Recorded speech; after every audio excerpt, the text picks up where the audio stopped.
1% of the documents were released. And this is something that you guys also should actually do a little bit of elaborate discussion around it. I think there's a lot more to talk about. Now, third thing about specifically on Iran. मेरा question देखिए, कोई भी country perfect नहीं होता है. मेरा अपना अभी अमेरिका भी परफेक्ट नहीं है. India is also not a perfect country. But just because you are not doing something right or I'm not doing something right as a country, किसी और कंट्री का अथॉरिटी और अधिकार नहीं बनता कि हमारे कंट्री में अटैक करा जाए. कभी ह्यूमन राइट्स के हिसाब से अटैक कर रहे, कभी कम्युनिज्म उनके पॉलिटिक्स के हिसाब से कर रहे, कभी एक्स्ट्रा जुडिशियल किलिंग, कभी रिलीजन, कभी ये कभी वो. The underlying reasons doesn't really matter at the end of the day. लेकिन आप अमेरिका या वेस्टर्न मीडिया आप देखेंगे, सारे गलत है.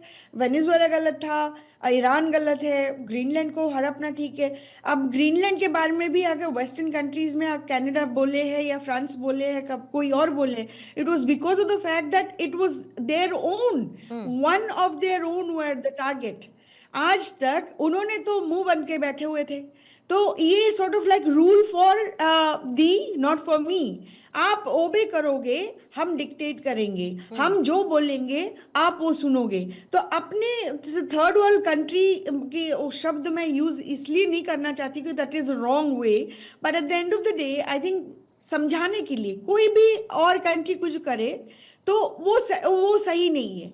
और लेकिन हमारे ऊपर अटैक नहीं होना चाहिए. ये जो वेस्टर्न हिपोक्रेसी है, हमें इसके बारे में बात बहुत जरूरी करना चाहिए. ऑन टॉप ऑफ इट, यहाँ पे जो सिचुएशन ईरान की हो रही है, आप देख लीजिए ईरान की आज इस हालत में सिचुएशन है because of the sanctions. Iran के ऊपर 12,485 सैंक्शंस लगाया गया आज तक, उसमें से 9,000 के ऊपर अभी भी एक्टिव है.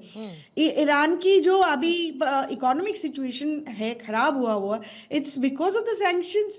आप वो सेकेंडरी सैंक्शंस इंडिया जैसे कंट्री के ऊपर लगा के रखो because of the fact that उसके साथ बिजनेस नहीं कर सकते हो. वेनेजुएला के लीडर को पकड़ के लेके आके यहाँ पे आप एक फेक नैरेटिव में पकड़ा के कोई narco terrorist, nobody is talking about it today. Not a single headline at all. It is gone from the news cycle. तो unfortunately ये क्या चल रहा है, ये there is lot going on. My point is domestic politics is targeting and shaping the international politics also. और Trump का agenda तो सिंपल है, मैं सबसे पावरफुल हूँ, मेरा कंट्री सबसे पावरफुल है, और I will do whatever the hell I want to do anywhere any time. nobody can do anything for me. मेरा बाल भी नहीं बका कर सकता. ये एक एजेंडा, ये एक रेटरिक एंड नैरेटिव ही is trying to set up for 250 years of anniversary of United States. That's it, simple. नहीं, और इससे पहले हमने देखे अमेरिका में बहुत सारे शासक रहे, लेकिन इस तरीके की प्रेशर टैक्टिक्स, इस तरीके का एक वन मैन शो लेकर चलने जैसी स्थिति इससे पहले नहीं देखी गई, जो पूरे के पूरे वर्ल्ड को सम और द अदर वे हैम्पर करती हुई डेफिनेटली नजर आ रही है. और इस पर कुछ ना कुछ तो करना ही पड़ेगा. विंग कमांडर आलोक साय साहब भी इस वक्त हमारे साथ जुड़ चुके हैं. आलोक साय साहब, आपका भी मैं स्वागत करती हूँ. इससे पहले हम कैरियर स्ट्राइक ग्रुप की बात कर रहे थे सर, उसकी तैनाती, फिर आपके दो चेहरे हैं, दिखाने का चेहरा और जिस पर आप काम करते हैं वो और.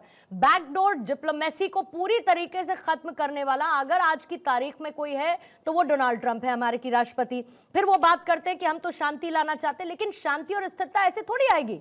अगर आप काउंटर स्ट्राइक ग्रुप की तैनाती कर देंगे तो आप तो सीधे सीधे ऑफेंसिव रेडीनेस की तरफ बढ़ते हुए नजर आ रहे हैं. ये डिफेंस तो किसी भी तरीके का नहीं है. आप उसको नाम भले ही कुछ भी दे दीजिए, आप कहते कुछ भी रहिए कि हम तो ये इसीलिए कर रहे हैं, लेकिन बाकी कंट्रीज को प्रभावित आप कब तक करते रहेंगे?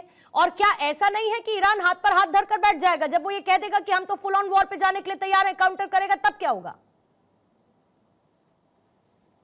यही स्थिति हो चुकी है. ईरान ने खुलकर के अब कह दिया है कि हम भी अब पूरी तरह तैयार हैं, और उसने जो इंटरकॉन्टिनेंटल बैलिस्टिक मिसाइल का परीक्षण किया है उससे अमेरिका की सांस खुली हुई है. सिर्फ यही कारण नहीं था कि कैरियर के वहां पोजीशनिंग नहीं हुई थी, बहुत सारे और भी कारण है. अमेरिका को और इजराइल को सोचना पड़ेगा कि अपना एयर डिफेंस जो है वो इतना मजबूत है क्या कि वो सारे इंटरकॉन्टिनेंटल बैलिस्टिक मिसाइल को रोक पाएंगे, नंबर एक. नंबर दो, कि जो मध्य पूर्व में जितने भी अमेरिकी सैनिक अड्डे हैं वहां पर सारे मिसाइल के आक्रमण को क्या वो 100% रोक पाएंगे? और अगर नहीं रोक पाएंगे तो जहां अमेरिकी जनता या अमेरिकी सैनिक का हताहत होना शुरू होंगे तो विश्वास कीजिए अमेरिका में हंगामा मच जाएगा और ट्रंप की बहुत बुरी स्थिति होगी।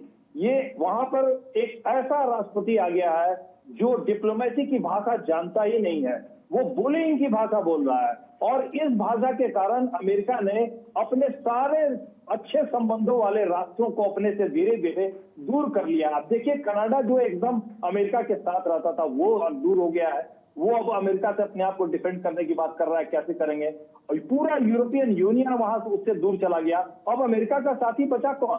एक इजराइल, जो चलिए हमारा बहुत अच्छा साथी है इजराइल, लेकिन वर्ल्ड जियो पॉलिटिक्स में जो उथल पुथल मचा दी है वो सिर्फ इस बुलिंग लैंग्वेज के कारण ट्रंप ने पूरा रीअलाइनमेंट हो रहा है। भारत के लिए बहुत अच्छा है ये, भारत के लिए अच्छा क्योंकि हमसे और भी देश अब जैसे यूरोपीय यूनियन और बहुत सारे देश जुड़ेंगे, लेकिन अमेरिका को 10 बार सोचना पड़ेगा ईरान के ऊपर आक्रमण करने के लिए, क्योंकि ईरान ने अपनी टेक्नोलॉजी का प्रदर्शन कर दिया है और एयर डिफेंस का अगर कोई नया चीज अमेरिका ने डेवलप किया है उसके बूते पर वो भले आक्रमण करने की सोचे, लेकिन अगर नहीं तो आक्रमण करने के बाद अमेरिका का भी कोलेटरल डैमेज होगा। जी हाँ पूर्णिमा जी, वेरी वेल सेड सर। और शशांक साहब, आजकल बड़ी सोशल मीडिया पर एक लाइन चल रही है, लोग कह रहे हैं लिखने वाले कि ऐसा कोई सगा नहीं जिसको ट्रंप ने ठगा नहीं।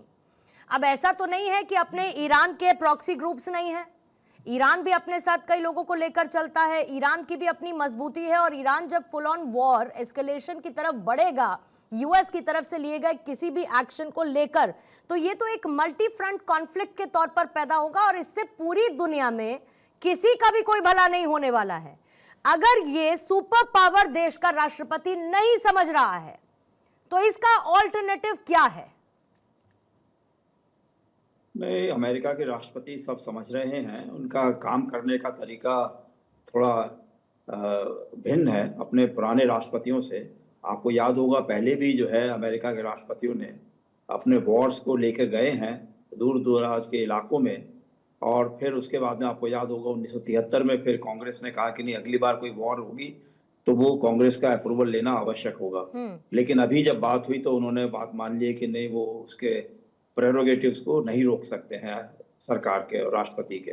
तो मैं समझता हूं कि ये बात ध्यान में रखनी चाहिए। और ईरान का और अमेरिका का तो बहुत पुराना 36 का आंकड़ा है, जिसमें एक समय में ईरान ने अमेरिका के डिप्लोमेट्स को भी और उनके एम्बेसी को भी बंद करके रख दिया था, और फिर जब उन्होंने छुटाने की कोशिश करी थी तो उनके हेलीकॉप्टर सारे के सारे वो रेगिस्तान के अंदर ही ध्वस्त हो गए थे। तो एक तरीके से अमेरिका की साख में नीचे गई। आपको याद होगा पहले भी जो है अमेरिका के राष्ट्रपतियों ने अपने वॉर्स को लेकर गए हैं दूर दराज के इलाकों में, और फिर उसके बाद में आपको याद होगा 1973 में फिर कांग्रेस ने कहा कि नहीं, अगली बार कोई वॉर होगी तो वो कांग्रेस का अप्रूवल लेना आवश्यक होगा। लेकिन अभी जब बात हुई तो उन्होंने बात मान ली कि नहीं, वो उसके प्रेरोगेटिव्स को नहीं रोक सकते हैं सरकार के और राष्ट्रपति के।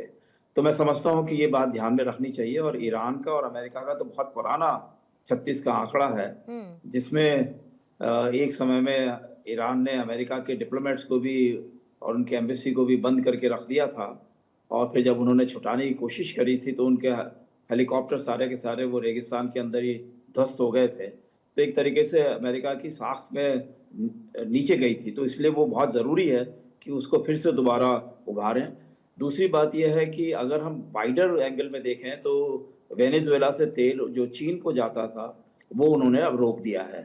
अब दूसरा उनको कोशिश कर रहे हैं कि ईरान से भी जो चीन को तेल मिल रहा है सस्ते दामों पर, उसको भी रोक दिया जाए, और अगर अमेरिका के कंट्रोल में आ जाता है तो बहुत ही अच्छी बात है। तो ये बातें जो हैं ये वाइडर कॉन्फ्लिक्ट की भी है कि जो उनका चीन और रूस के साथ में चल रहा है।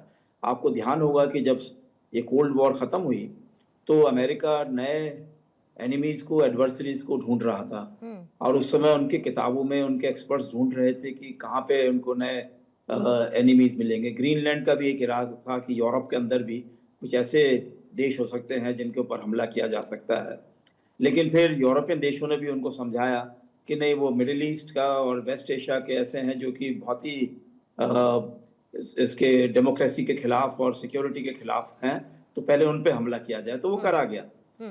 दूसरा यूक्रेन और रूस का युद्ध हम देख रहे हैं कि चले जा रहा है, लगातार चला जा रहा है, बीच बीच में बात होती है शांति की, फिर भी रुक नहीं पाता है।